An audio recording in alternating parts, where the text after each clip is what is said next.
Hey guys, welcome to Happy Coding for Everyone channel. Let's start from where we left in our previous tutorial. There is another usage of JavaScript. I want to show it to you now because we use JavaScript like that in our real world projects. The aim is separating our JavaScript from our HTML code, keeping separate sort of things such as JavaScript or CSS is key point to manage your project perfectly. I just need to create a JavaScript file in our project folder, script.js,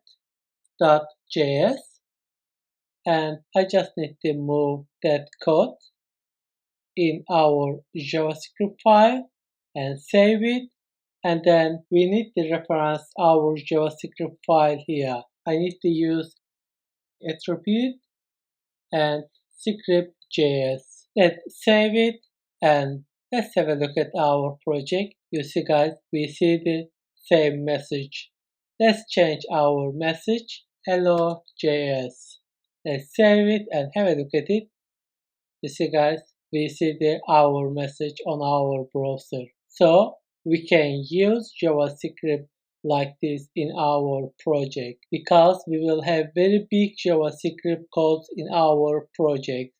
So separating our JavaScript file is a great idea to manage our project properly. I want to say a couple of more things about JavaScript. JavaScript is about implementing behavior to our project. For example, open up a menu or hiding a menu, or open up a section when you put your mouse on the icon or specific place, or checking a form in your project whether all field has been filled or not before sending. We will use that examples in our project in future tutorials. That's all for now. Thank you so much for watching it. See you in the next video.